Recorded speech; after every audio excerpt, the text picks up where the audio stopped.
अस्सलामु अलैकुम वरहमतुल्लाहि वबरकातुहू बिस्मिल्लाहिर्रहमानिर्रहीम.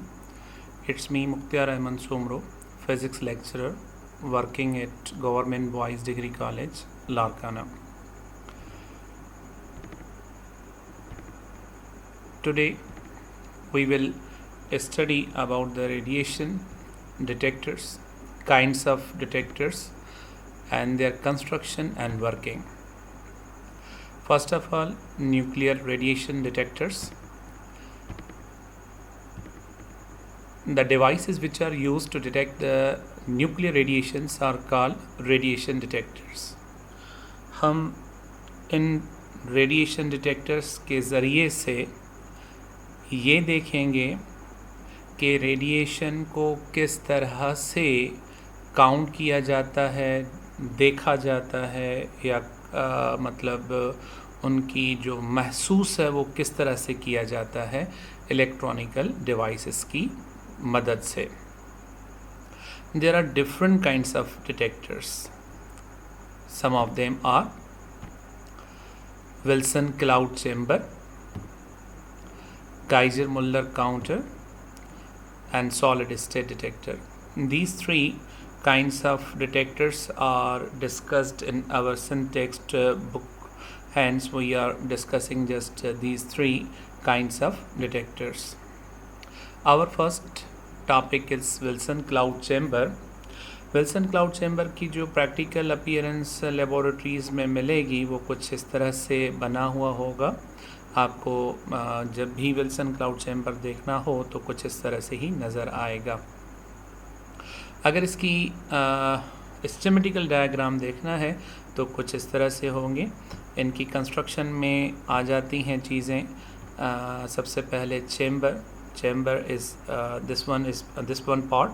यहाँ पर मुख्तलिफ़ चीज़ें होती हैं जिसकी वजह से इसका नाम भी पड़ा है विल्सन क्लाउड चैम्बर. और इसके बाद इसकी कंस्ट्रक्शन में है ऊपर वाला जो हिस्सा है इसको हम कहते हैं ग्लास टॉप और कैमरा. यहाँ पर हम इसको रिकॉर्ड करने के लिए जो रेडिएशन अंदर आती हैं और सोर्स ऑफ लाइट जो रोशनी का ज़रिया है वो भी हमें चाहिए जहाँ से रोशनी अंदर आ सके. और मूवेबल पिस्टन जो बॉटम में होता है नीचे की तरफ लीवर के साथ कनेक्टेड होता है. The chamber is filled with a mixture of alcohol, low boiling point and water vapor. It is airtight and completely sealed. It contains movable piston at the bottom and top glass. It also contains windows for light and radiations. Working. When the piston is moved down with the help of lever, the pressure inside decreases and the saturated mixture becomes supersaturated due to low temperature. अच्छा, यहाँ पर एक बात जहन में रखें. जैसे हमारे नेचर में क्लाउड फॉर्मेशन होती है यहाँ पर भी सिमिलरली हम ऐसी कुछ क्लाउड फॉर्मेशन चैम्बर के अंदर बनाते हैं. क्या करना होता है, जो आपके पास लो बॉइलिंग पॉइंट मिक्सचर है, लिक्विड है, उसका प्रेशर कम कर दें. जैसे ही अचानक प्रेशर बहुत ज़्यादा कम कर देंगे तो वो जो गैस हमारे पास अंदर अवेलेबल है वो सुपर सेचुरेट हो जाएगी और क्लाउड फॉर्मेशन की तरह नज़र आएगी. Under this condition, the ions produced inside the chamber forms tiny droplets which are visible for human eye and camera. अच्छा, ये जो हम सुपर सेचुरेटेड सॉल्यूशन बना रहे हैं इसमें जब कोई आयोनाइजिंग पार्टिकल अंदर दाखिल होगा तो आयोनाइज्ड जो पार्टिकल बनेंगे अंदर तो वो दूसरे न्यूट्रल पार्टिकल्स को अपनी तरफ अट्रैक्ट करते हैं और ये छोटे जो हमारे पास इनविजिबल पार्टिकल्स होते हैं क्लाउड्स वाले पार्टिकल्स वो भी हमारे लिए विजिबल बन जाते हैं.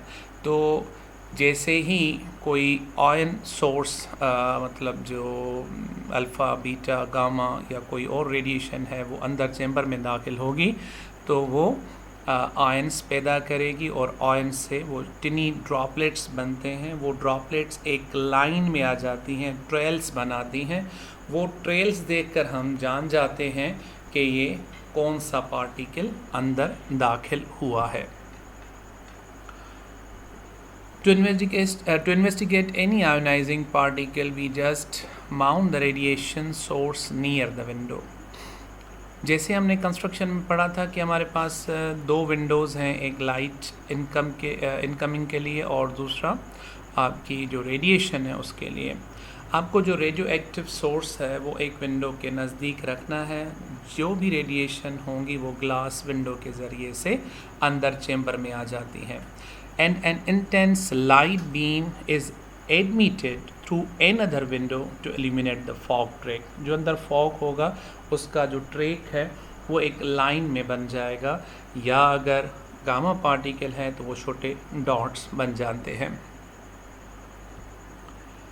कुछ इस तरह से वो लाइंस जो बनेंगी वो नज़र आएंगी, और अगर लाइंस नज़र नहीं आ रही तो ये छोटे छोटे जो हमारे पास नज़र आ रहे हैं वाइट कलर के डॉट्स, वो डॉट्स भी बनेंगे।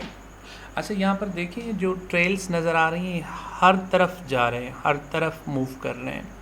अगर हम इस तरफ कोई पॉजिटिव चार्ज प्लेट रख दें और इस तरफ कोई नेगेटिव चार्ज प्लेट रख दें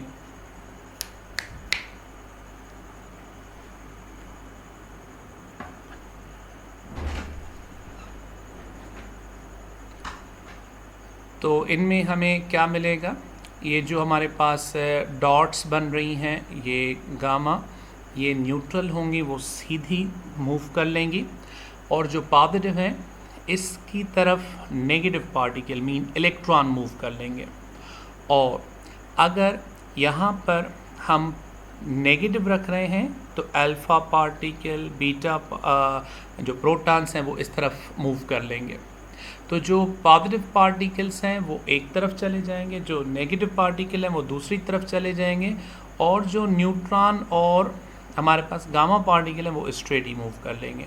इससे भी हमें पता चलता है कि न्यूट्रल कौन है और पॉजिटिव कौन सा है और नेगेटिव कौन सा है। अच्छा, पॉजिटिव के यहाँ पर दो हैं, एक प्रोटॉन और दूसरा अल्फ़ा पार्टिकल। तो जो अल्फ़ा पार्टिकल है वो मास में ज़्यादा है, इस वजह से उसका जो रेडियस है वो ज़्यादा बनेगा। उसका जो रेडियस है वो इस वजह से ज़्यादा बनता है क्योंकि उसका जो रेडियस बनेगा वो इतना थोड़ा सा ज़्यादा होगा, और जो प्रोटॉन होगा उसका रेडियस कम होगा। क्योंकि हमने एक इक्वेशन लिखी थी फोर्थ चैप्टर में, R is equal M V upon QB। ये जो इक्वेशन है, इस इक्वेशन में हमें पता चलता है जितनी मास ज़्यादा होगी उतनी पार्टिकल का जो रेडियस है वो बड़ा हो जाएगा। अच्छा, और ये जो वेलोसिटी है, वेलोसिटी से भी फ़र्क पड़ता है, चार्ज और क्यू से भी। लेकिन अगर हम प्रोटॉन की बात कर लें और अल्फ़ा पार्टिकल की बात कर लें तो अल्फ़ा पार्टिकल का मास 4 गुना ज़्यादा है और चार्ज 2 गुना, और प्रोटॉन का जो मास है वो 4 गुना कम है और चार्ज 1 गुना कम है। तो इसका रेडियस जो अल्फ़ा का बनेगा वो सबसे ज़्यादा बनेगा और जो प्रोटॉन का है वो कम बनेगा। और अच्छा, और जो इलेक्ट्रॉन है, इलेक्ट्रॉन का रेडियस तो और ज़्यादा कम बनेगा। क्यों? क्योंकि उसका मास और ज़्यादा कम है। अच्छा, ये जो इलेक्ट्रॉन्स गामा पार्टिकल्स हैं वो इस तरह से छोटे छोटे ट्रेल्स बना लेंगे, लेकिन जाएंगे स्ट्रेट। वो इस वजह से स्ट्रेट जाएंगे क्योंकि वो न्यूट्रल है, ना इनको negative positive field attract repel करती है और ना ही इनको कोई जो है मैग्नेटिक फील्ड अट्रैक्ट या रिपेल करती है, वो स्ट्रेट जाते हैं। तो डार्ट्स इस तरह से जाएंगे। अच्छा, इसके अलावा एक और बात भी यहाँ पे ध्यान में रखें, जो न्यूट्रॉन है वो भी न्यूट्रल है, वो भी स्ट्रेट ही चला जाएगा।